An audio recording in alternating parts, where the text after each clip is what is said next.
एक समय की बात है। पृथ्वीगढ़ में राजा विक्रांत सिंह राज्य किया करते थे। वह बड़े ही बहादुर और दयालु राजा थे। भगवान ने उन्हें सब कुछ दिया था, किंतु उनके घर संतान नहीं थी। एक बार वे अपने बगीचे में बैठे रानी से बात कर रहे थे। कितना अच्छा होता अगर भगवान मुझे संतान देते और मैं उसे बहुत प्रेम करता। हाँ महाराज, मैं भी माँ बनना चाहती हूँ। क्यों ना हम कोई बच्चा गोद ले ले। अगर किसी और के बच्चे को ही पालना है तो मनुष्य का ही क्यों। तभी एक बिल्ली का छोटा सा बच्चा उनके सामने आ गया और उसे देखकर उन्होंने उसे अपनी गोद में उठा लिया और उसे प्यार करने लगे। मैंने तुम्हारी ही बात मान ली महारानी। आज से यही मेरी औलाद है, मेरी बच्ची, इस राज्य की राजकुमारी। महाराज सोच ले, आप इसके साथ वो न्याय नहीं कर पाएंगी जो इंसान की बेटी के साथ करते। आप हमें चुनौती दे रही हैं महारानी, तो फिर तय रहा, हम एक पिता की तरह इसकी पूरी जिम्मेदारी उठाएंगे। इसके बाद राजा ने इस बिल्ली के बच्चे को अपने बच्चों की तरह पाल पोस कर बड़ा किया। वो उसके साथ अपना पूरा वक्त बिताते। राजा विक्रांत सिंह और रानी ने उस नन्ही बिल्ली को अपनी बेटी मान लिया और उसका नाम रखा राजलक्ष्मी। अब ये कोई आम बिल्ली नहीं थी, बल्कि राजमहल की राजकुमारी थी। राजा ने उसके लिए महल में ही एक भव्य कक्ष बनवाया और उसके पालन पोषण में कोई कमी नहीं रखी। राजमहल में सबसे योग्य गुरु बुलाए गए, जिन्होंने राजलक्ष्मी को मनुष्य की बोली और पढ़ना लिखना सिखाया। आश्चर्य की बात ये थी कि वह बाकी बच्चों की तरह ही सीखने में तेज थी। वह ग्रंथों को ध्यान से सुनती और धीरे धीरे लिखना भी सीख गई। वह अपनी पूंछ से पेन पकड़ कुछ भी लिख सकती थी। महल की रानी उसे घर के कामकाज भी सिखाने लगी। एक दिन राजलक्ष्मी रसोई में आई। माँ, क्या मैं भी कुछ बना सकती हूँ? रानी पहले तो चौंक गई, फिर सोचा क्यों ना उसे मौका दिया जाए। उन्होंने उसे आटे की परात दी। राजलक्ष्मी ने छोटे छोटे हाथों से आटा गूंथा, मसाले मिलाए और देखते ही देखते स्वादिष्ट पराठे बना डाले। जब राजा के मित्रों ने भोजन किया तो वह आश्चर्यचकित रह गए। वाह, ये भोजन तो किसी अनुभवी रसोइये के हाथ का लगता है।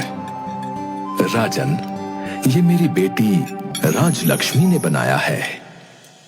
राजलक्ष्मी न केवल खाना बनाना जानती थी, बल्कि उसे सुई धागे का काम, महल की देखभाल और प्रजा की समस्याओं को सुनना भी सिखाया गया। राजा ने उसे राजनीति, युद्ध कौशल और नेतृत्व करना भी सिखाया, ताकि वह बुद्धिमान और आत्मनिर्भर बने। वह घुड़सवारी, तीरंदाजी और तलवारबाजी में भी निपुण हो गई।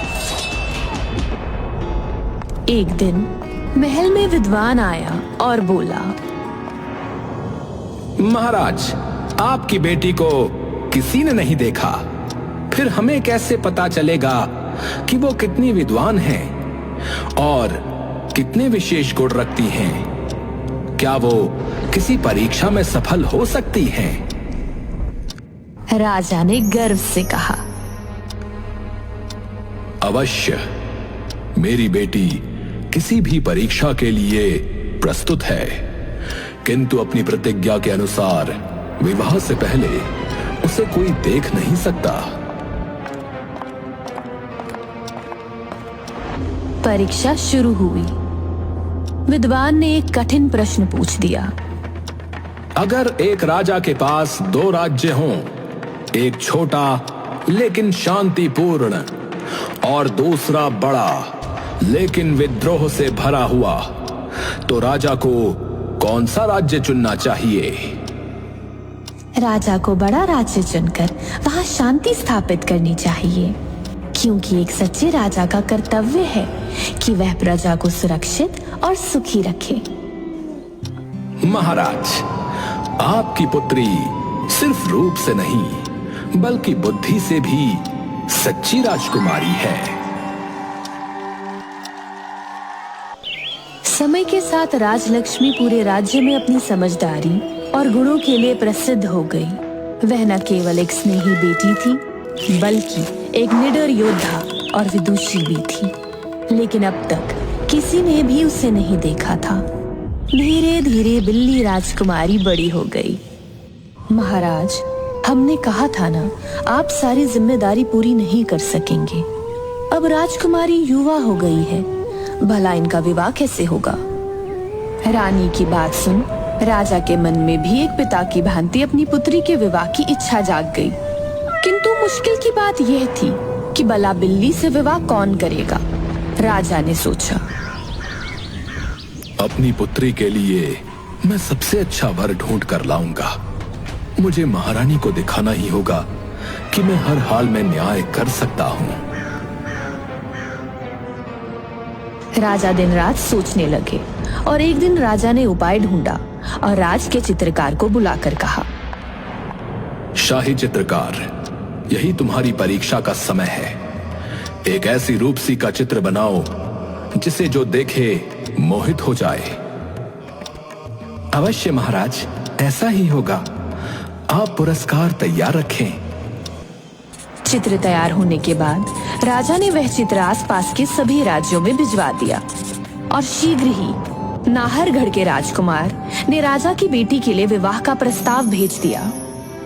राजा ने बिना देर करे इस प्रस्ताव को स्वीकार कर लिया, पर एक शर्त रखी।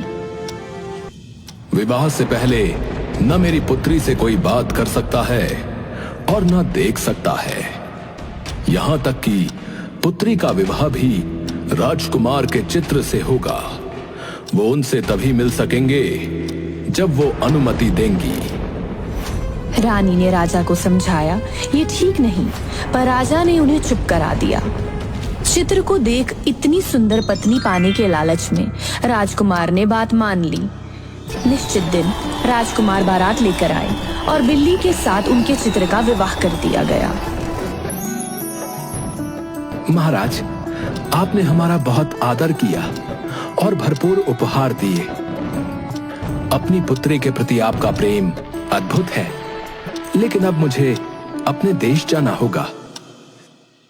महाराज ने आंसू भरी आंखों से अपनी बिल्ली जान से प्यारी बेटी को विदा कर दिया और बिल्ली राजकुमारी के साथ वह अपने शहर वापस चले गए। बिल्ली के साथ राजा ने लाखों करोड़ों इनाम भी भिजवाए थे, इसलिए राजकुमार का परिवार बड़ा ही खुश था। घर पहुंचते ही नाहरगढ़ के राजकुमार को पड़ोसी राजा के अपने राज्य पर युद्ध करने की सूचना मिली और बिना वे अपनी वधू से मिले युद्ध के लिए निकल गए। इधर बिल्ली दुल्हन बनी हुई राजकुमार के परिवार में थी। राजकुमार की माँ जब वधू से मिलने आई तो बिल्ली ने अपना चेहरा दिखाने से इनकार कर दिया। हाय राम, तू इतनी सी है, मेरा बेटा आखिर तेरे साथ कैसे रहेगा? तेरा कद तो 3 फुट का भी नहीं। बचपन से पढ़ी लिखी होने के कारण बिल्ली को मनुष्य की बोली आती थी, इसलिए बिल्ली बोली, माताजी, आप जरा भी परेशान ना हो। मैं बहू होने का कोई भी कर्तव्य नजरअंदाज नहीं करूंगी और आपकी पूरी सेवा करूंगी। आप बस महल से सारे दास दासियां हटा दें और महल में कह खबर फैलवा दें कि दुल्हन ने राजकुमार की लंबी उम्र के लिए 1 साल का व्रत रखा है। वो ना किसी को देखेगी ना बात करेगी। सास ने ऐसा ही किया। सभी लोग महल से चले गए। अरे बहू, कहाँ मर गई? सुबह सुबह घर का काम कौन करेगा? बिल्ली दौड़ती हुई आई और मुस्कुराते हुए बोली, माँ जी, मैं आ गई। बताइए क्या करना है? अरे बहू, 4 पैरों पर क्यों चल रही हो? राजलक्ष्मी संभलते हुए उठी और जल्दी से दुपट्टा ओढ़ लिया। अरे माँ जी, आदत से मजबूर हूँ, लेकिन अब देखिए मैं 2 पैरों पर भी चल सकती हूँ। सास ने बिल्ली का घूंघट उलट दिया और माथा पीटती हुई सास बोली, तू 4 पैर पर चलने वाली बिल्ली है, भला मेरी क्या सेवा करेगी। मेरी तो किस्मत ही फूट गई। अब बिल्ली भला क्या वारिस देगी मुझे। किसी को पता चला तो राजकुमार की नाक कट जाएगी। राजलक्ष्मी ने तय कर लिया था कि वह मेहनत से सासू माँ का दिल जीतेगी। उसने घर का काम संभालने का जिम्मा ले लिया। रसोई में घुसते ही बिल्ली ने सोचा, चाय बनाऊं, पास ही दूध गर्म हो रहा है। आखिर ठहरी बिल्ली, उसने सोचा, चलो पहले इस दूध को चख ही लेती हूँ। जैसे ही उसने दूध में मुंह डाला, गर्म दूध से उसकी नाक जल गई। माँ जी, मेरी नाक जल गई। अरे बहू, मेरे बेटे की तो किस्मत फूट गई। तेरे जूठे दूध की चाय पीनी होगी हमें। माफी मांगते हुए उसने झाड़ू उठाई और पूरे घर में घुमाने लगी, लेकिन आदत से मजबूर उसने झाड़ू को पंजों से पकड़ लिया। अरे बहू, ये क्या कर रही है? माँ जी, मैं अपने स्टाइल में सफाई कर रही हूँ। सासू माँ सर पकड़कर बोली, ये सफाई है या बिल्ली का खेल? अब देख, मेरे दिल में जगह बनानी है तो थोड़ा अलग करके दिखा। तभी राजलक्ष्मी को घर में एक बड़ा मोटा चूहा दिखा जो शाही रसोई से अनाज चुरा लेता था। दासियां उससे परेशान रहती थी। एक दिन रात को चूहा आया तो राजलक्ष्मी ने उसे झपट कर पकड़ लिया। अबे चूहे, मेरे घर में चोरी, अब देख मैं क्या करती हूँ। लेकिन राजलक्ष्मी ने उसे पकड़कर घर से बाहर फेंक दिया। सुबह होते ही सासू माँ खुशी से बोली, अरे बहू, तुमने तो मेरा दिल जीत लिया। मैं सालों से इस चूहे से परेशान थी। खैर बहू, आज बहू बोझ है। आज पूरे घर के लिए खाना तू ही बनाएगी। राजलक्ष्मी ने मेहनत की और गरम गरम पूरियां, आलू का साग और हलवा बनाया। जब सबने खाया तो मजा आ गया। वाह, हमारी बहू तो बहुत ही निपुण है। अब सासू माँ खुद उसकी तारीफें करने लगी। अरे हमारी बहू जैसी दुनिया में कोई नहीं। राजलक्ष्मी मुस्कुरा उठी, लेकिन सासू माँ के दिल में पूरी तरह जगह बनाने के लिए उसे अभी और मेहनत करनी थी। एक दिन सासू माँ गुस्से में थी क्योंकि महल में सफाई ठीक से नहीं हुई थी। अरे ये नौकर चाकर काम के नहीं हैं, पूरा महल धूल से भरा पड़ा है। राजलक्ष्मी को एक अनोखा आइडिया आया। वह फटाफट कूदती फांदती पूरे महल में दौड़ने लगी और अपनी लंबी मुलायम पूंछ से फर्श चमकाने लगी। झाड़ू पोछा छोड़ो, अब देखो मेरी पूंछ का कमाल। सारा महल चमका दूंगी, बस करना होगा थोड़ा धमाल। महल में जहाँ जहाँ धूल थी, वह वहां जाकर घूम घूम कर पूंछ से सफाई करने लगी। वह कभी गोल घूमती, कभी पंजों के बल दौड़ती और कभी पूंछ को हवा में लहराते हुए जादू की झाड़ू की तरह पूरे फर्श को चमकाने लगी। सासू माँ ने देखा तो उनकी आंखें फटी की फटी रह गई। माँ जी, मैं सब कर सकती हूँ। अब से आपका महल सबसे साफ रहेगा। अब सफाई तो हो गई और राजलक्ष्मी को पता चला उसकी सास को कविताएं बहुत पसंद हैं। बस राजलक्ष्मी ने एक और अनोखा तरीका अपनाया। एक दिन सासू माँ आराम कर रही थी।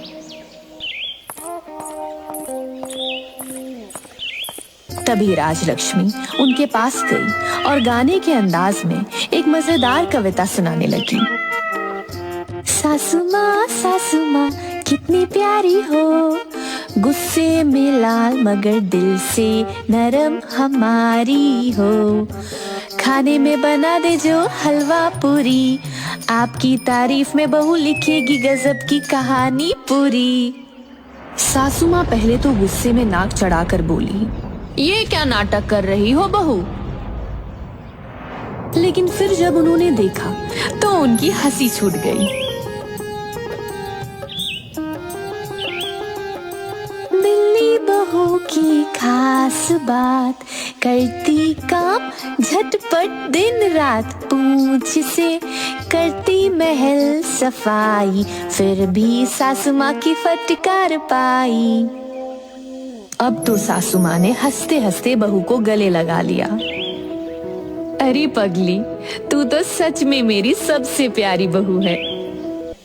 बिल्ली घर का पूरा काम करने लगी, जैसे वह घर की सफाई करती, पोछा लगाती और खाना बनाती, यहाँ तक कि रात में अपनी सास के पैर भी दबाया करती। बिल्ली की सास उससे बहुत खुश थी, लेकिन उसे लगता था कि जब राजकुमार वापस आएगा और अपनी पत्नी से मिलेगा तब क्या होगा। बेटी, घर की तो सारी जिम्मेदारी तूने संभाल ली, पर राजकुमार के आने के बाद क्या होगा? माँ जी, आप परेशान ना हो, जो मेरे भाग्य में होगा मैं स्वीकार कर लूंगी।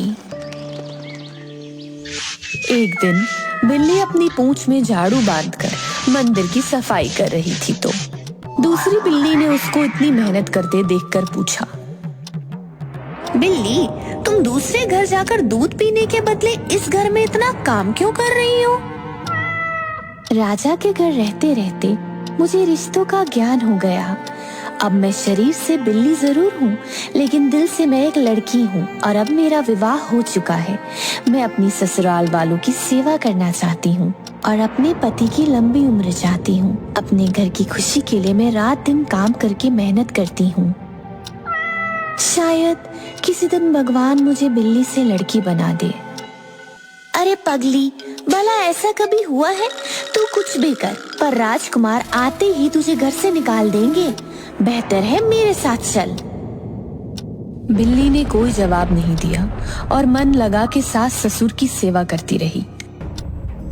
उसकी सास बिल्ली की चिंता में आए दिन बीमार रहने लगी।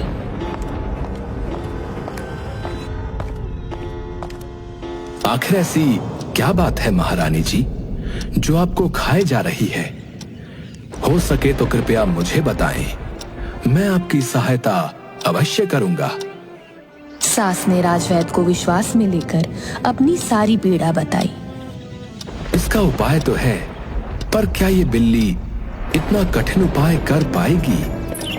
सास ने बहू को बुलवाया और बोली, आप सीधे उपाय बहू को बता दें, आगे इसका भाग्य।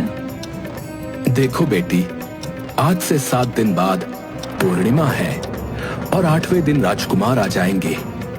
इन्हीं दिनों में तुम्हें आज से रोज रात को सुमेधु पर्वत पर जाकर वहां बने स्वर्ण जल वाले तालाब में 7 डुबकियां लगाते हुए अपनी इच्छा बोलनी होगी। पूर्णिमा के दिन वहां एक नील कमल खिलता है, वो 7वां दिन होगा। अगर 7वें दिन नील कमल को तुमने छू लिया तो जो चाहोगी वो होगा। महाराज, मैं ये करने की कोशिश करूंगी।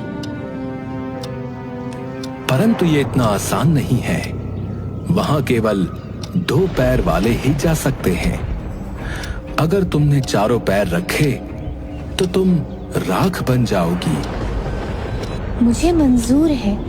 पिताजी की इज्जत और सासू माँ का सपना पूरा करने के लिए मैं ऐसा करूंगी।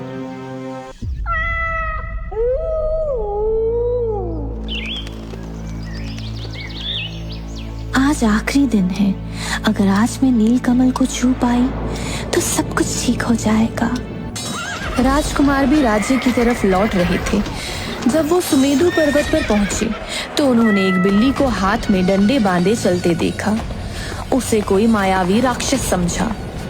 सेनापति, सरोवर में कोई मायावी शक्ति नील कमल को छूना चाहती है। अगर ऐसा हुआ तो वो अपनी इच्छा पूरी कर राज्य को नुकसान पहुंचा सकती है। यहीं रुको, मैं इसका अंत करके आता हूं।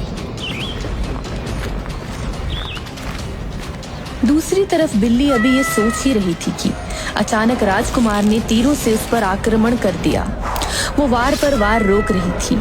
उसे डर था कि कहीं उसके 4 पैर धरती पर ना लगे। सैकड़ों तीर उसके बदन में गड़ गए, पर उसने हिम्मत ना छोड़ी। दर्द से तड़पती हुई वह अपनी आखिरी सांस को रोक तेजी से नील कमल पर कूदी। और अगले ही पल एक बहुत खूबसूरत लड़की में बदल गई। सरोवर के नजदीक जब राजकुमार ने बिल्ली के बदले तीरों से घायल एक खूबसूरत लड़की को देखा तो वह हैरान रह गए। अरे ये क्या माया है? अभी तो मुझे यहाँ एक बिल्ली दिख रही थी, पर ये मासूम तो कोई राजकुमारी लगती है। राजकुमार ने देखा सरोवर के किनारे राजघराने के राजसी वस्त्र रखे थे। वह समझ गया ये युवती उसकी ही पत्नी है। वह उसे घर ले आया। ओह, ये तो बिल्कुल उसी चित्र की तरह है। यानी ये मेरी ही पत्नी है जो मेरे आने की राह देख रही होगी, और मैंने उसे घायल कर दिया। अब तक महल में किसी ने उसे नहीं देखा था। उसका रूप देख सभी हैरान रह गए। सब बहुत खुश हुए। राजकुमार ने बिल्ली की बहुत सेवा की और बिल्ली भी ठीक हो गई। वो खुशी खुशी अपने परिवार के साथ रहने लगी। एक दिन जब सभी भोजन कर रहे थे, बिल्ली कुमारी बेहोश हो गई। राजवैद्य ने बताया वो माँ बनने वाली है। चारों तरफ खुशी फैल गई। राजकुमार बड़ा खुश हुआ और अब सभी बिल्ली को और प्यार करने लगे। आखिरकार वो उनके राज्य का वारिस जो देने जा रही थी। लेकिन कुछ दिनों के बाद बिल्ली के पिता राजा के सिपाही आए और बिल्ली को विदा कराने के बारे में बात करने लगे। तब बिल्ली की सास राजकुमार को उदास देखकर बोली, उदास होने की जरूरत नहीं है, हमारी बहू कहीं नहीं जाएगी। अब इसके पिता को सबक सिखाने का समय आ गया है। राजा को यह खबर दे दें कि उनकी पुत्री गर्भवती है, इसलिए यात्रा नहीं कर सकती। उससे मिलने उन्हें स्वयं आना होगा। वो जल्दी ही नाना बनने वाले हैं। सिपाहियों की ये बात सुनकर राजा बड़े हैरान हो गए। ये क्या नरगल बक रहे हो? भला ये कैसे हो सकता है? राजा घबरा गए। कहीं उनकी बेटी परेशानी में तो नहीं? मेरी गलती की सजा उसे तो नहीं मिल रही? मैंने पहले ही कहा था महाराज, अब देखिए क्या होता है। महाराज जल्दी से जल्दी बिल्ली की ससुराल पहुंचे। राजा को सबक सिखाने के लिए राजकुमार ने अपने राज्य से एक बिल्ली पकड़कर राजा के पास भिजवा दी। जब राजा ने अपनी बिल्ली की जगह दूसरी बिल्ली को देखा तो वो घबरा गए। तभी बिल्ली से राजकुमारी बनी उनकी बेटी वहां आई और उनके गले लग गई। राजा तुरंत पहचान गए, यही उनकी बेटी है। पुत्री राजलक्ष्मी। पिताजी, हाँ, मैं आपकी पुत्री राजलक्ष्मी ही हूँ। राजकुमारी की सासू ने उन्हें सारी बात बताई तो उन्हें अपनी गलती समझ में आ गई। महाराज बहुत खुश हुए। भगवान की दया से उनको एक बेटी मिल गई थी। पुत्री, मुझे क्षमा कर देना, परंतु मेरी दृढ़ इच्छा शक्ति की जीत हुई। मेरी पुत्री का पुनर्जन्म हुआ। मैं धन्य हुआ पुत्री। उन्होंने राजकुमार से अपने किए के लिए माफी मांगी। राजकुमार ने उन्हें माफ कर दिया और सब लोग आराम से रहने लगे।